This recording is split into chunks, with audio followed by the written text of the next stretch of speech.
Ég heiti Þráinn, ég bý í Garðabæ, í húsi foreldra minna.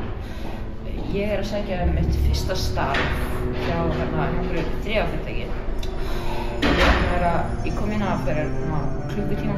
Ég leitaði einhverri Stefaníu. Ekki enda búin að finna.